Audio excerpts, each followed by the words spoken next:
শীতকাল পড়ার সাথে সাথেই ভেকেশন মোড অন হয়ে যায়। আর উইন্টার ভেকেশনে আমরা সবাই প্ল্যানিং করি কোথাও না কোথাও ঘুরতে যাওয়ার। বিশেষ করে পিকনিকের প্ল্যানিং তো আমরা করেই থাকি।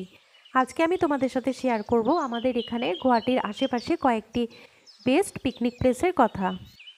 যারা গুয়াহাটিতে আছো বা গুয়াহাটির আশেপাশে আছো তারা এই প্লেসগুলোতে অবশ্যই ঘুরতে যেও। এক নম্বর হচ্ছে চানডুবি। চানডুবি গুয়াহাটি থেকে প্রায় 65 কিলোমিটার মতো ডিস্টেন্স, আর সেখানে যেতে প্রায় 2 ঘন্টা মতো সময় লাগে। আর এই চানডুবির পাশেই আছে মেঘালয় বর্ডার। আর চানডুবিতে পিকনিক করতে যাওয়ার সবথেকে বেস্ট টাইম হচ্ছে জানুয়ারির ফার্স্ট উইক, কারণ এই ফার্স্ট উইকে চানডুবি ফেস্টিভ্যাল হয় সেখানে, এবং সেখানে যে ট্রেডিশনাল ফুড, সেখানে ডান্স, এগুলো সব এই চানডুবি ফেস্টিভ্যালে দেখতে পাওয়া যায়। তো এই সময়টাতে পিকনিকে আসলে খুবই ভালো লাগে। আমরা যখন গেছিলাম তো আমরা জানুয়ারির সেকেন্ড উইকে গেছিলাম, তখন হয়তো এই ফেস্টিভ্যালটা ছিল না, কিন্তু বিশাল এরিয়া জুড়ে এই চানডুবি দেখতে খুবই সুন্দর। আর অনেক বড় একটা লেক আছে।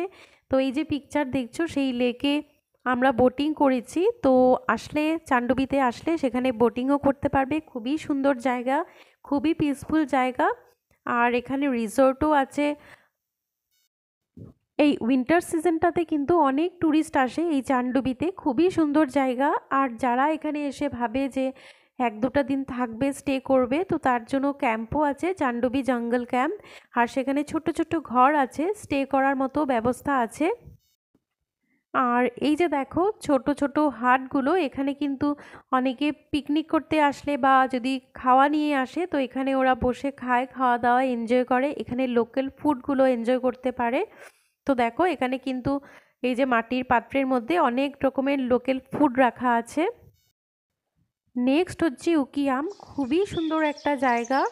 আর উকিয়ামের ডিস্টেন্স গুয়াহাটি থেকে 72.6 কিলোমিটার। আর এখানে যেতেও কিন্তু প্রায় 2 ঘন্টার বেশি আমাদের সময় লেগেছিল।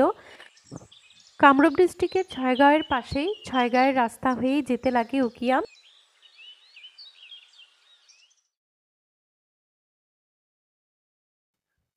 আর এই যে দেখা যাচ্ছে এই ব্রাশের ব্রিজটা, এই ব্রিজটা ক্রস করে নদীর ওই পারে গিয়ে কিন্তু সবাই পিকনিক করে। এই সাইডটাতে এতটা ভালো লাগে না। আর এটা যে দেখো আমরা নদী এরকম ব্রিজের উপর দিয়ে পার করে গিয়ে এই সাইডটাতে এসে তারপর পিকনিক করেছিলাম। তো আমরা এখানে লাস্ট ইয়ার গেছিলাম।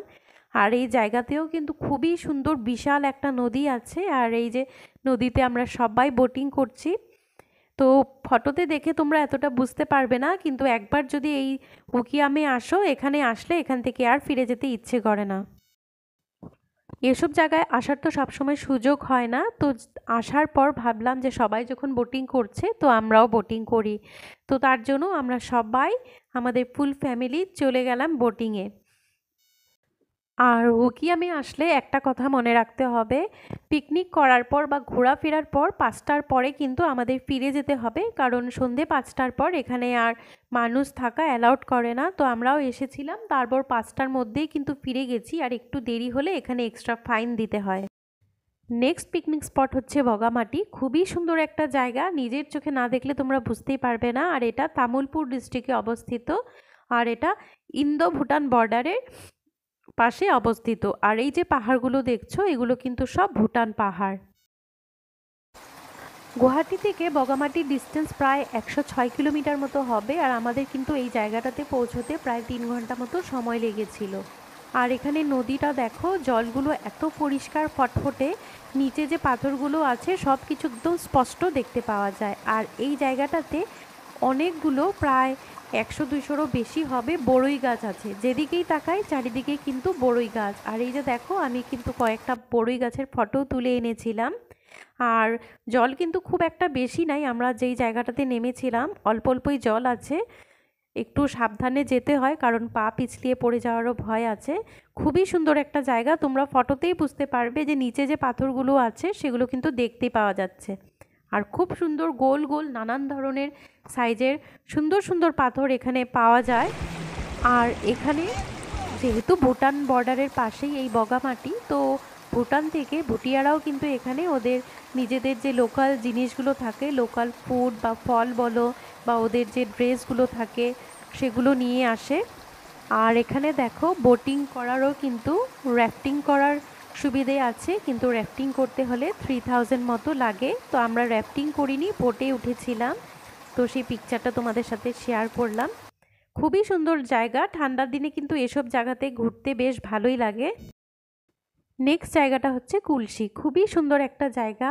এই যে নদীটা দেখতে পাচ্ছ ছবিতে, এই নদীর নামই হচ্ছে কুলসি, আর সেই নদীর নাম থেকে এই জায়গাটাকে কুলসি বলে জানা যায়। তো আমরা যখন গেছিলাম, আমরা কয়েকজন কলিগ মিলে গেছিলাম এই জায়গাটাতে। খুবই সুন্দর একটা জায়গা, প্রথমবার গেছি। এই কুলসি নদীতে একসময় রিভার ডলফিন অনেক ছিল, যার জন্য এই কুলসি নদী বিখ্যাত ছিল, কিন্তু এখন আর সেগুলো নেই, অনেকটাই কমে গেছে। আর এই যে দেখো নদীর পাড়ে যে পাড়টা আছে, নদীর যে পাড়টা আছে, সেখানেই আমরা পিকনিক করেছিলাম। অনেকে এখানে ট্যান্ট টানিয়ে রেখেছে। আর নদীর ওই পাড়টাতে যেতে হলে কিন্তু বোটে করে যেতে লাগে। তো আমরা বোটে গেছিলাম। খুবই সুন্দর একটা নদী।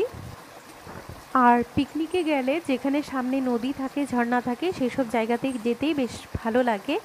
আর এই কুলসিতে একটা ঘর আছে, ঘরটাতে কোনো লোক থাকে না, কিন্তু এই ট্যুরিস্টদের অ্যাট্রাক্ট করার জন্যই এই ঘরটাকে একটু সুন্দরভাবে সাজিয়ে গুছিয়ে রাখা হয়েছে।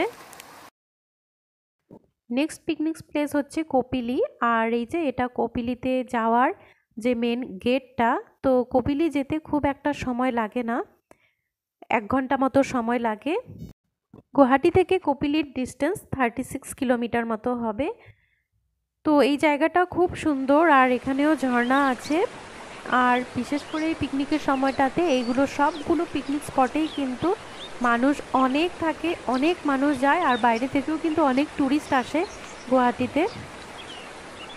আমাদের আসামে যে এতগুলো জায়গা আছে সুন্দর সুন্দর, এইসব জায়গায় না আসলে, আমি যদি না যেতাম তাহলে বুঝতেই পারতাম না। খুবই সুন্দর জায়গা। তো প্রত্যেক বছর ঠান্ডাতেই কিন্তু আমরা পিকনিকে এই সবগুলো জায়গাতেই যাই। নেক্সট হচ্ছে তেঘেরিয়া। তেঘেরিয়াতে আমরা ফ্রেন্ডসরা মিলেই গেছিলাম, আর এটা হচ্ছে তেঘেরিয়ার মেন এন্ট্রেন্স। তো এই জায়গাটাতে আসার পর এখানে গাড়ি পার্কিং করার বিশাল জায়গা আছে, এখানে টয়লেটেরও ব্যবস্থা খুব ভালো আছে। তো এই জায়গাগুলোতে আমরা সবাই গাড়ি পার্ক করেছিলাম। আর ওয়াটারফলসটাতে যেতে হলে একটু পায়ে হেঁটে ভিতরের দিকে যেতে লাগে, সেখানে গাড়ি নিয়ে যাওয়ার ব্যবস্থা নেই। তো আমরা কিন্তু ভেতরের রাস্তা দিয়ে প্রায় জঙ্গলের মাঝখান দিয়ে হেঁটে এভাবে গেছি, আর একদম উপরটাতে চলে গেছিলাম ওয়াটারফলসের। এই যে দেখো, এই জায়গাটাতে যাওয়াটাও কিন্তু খুব রিস্কি, যদিও দেখতে খুবই সুন্দর। তো খুব সাবধানেই আমরা গেছিলাম, আমরা কয়েকজন মেয়েরা মিলে। গুয়াহাটি থেকে প্রায় 59 কিলোমিটার মতো ডিস্টেন্স হবে, আর আমাদের এখানে যেতেও কিন্তু 1 থেকে 1.5 ঘন্টা সময় লেগেছিল। তো এই ওয়াটারফলসটাকেই বলা হয় তেঘেরিয়া ওয়াটারফলস। নেক্সট উইক আমি আরেকটা পিকনিক স্পটে যাচ্ছি, তো সেটা কোথায় যাচ্ছি তোমাদের সাথে সবটাই শেয়ার করব। তো আমার ভিডিওটা যদি ভালো লাগে আর নেক্সট ভিডিও যদি তোমরা দেখতে চাও, তাহলে অবশ্যই চ্যানেলটি সাবস্ক্রাইব করে দিও। যদি ভালো লাগে লাইক করবে, কমেন্ট করবে, শেয়ার করবে। আজ তাহলে এই ভিডিওটা এখানেই শেষ করি। তোমরা সবাই ভালো থেকো, টাটা।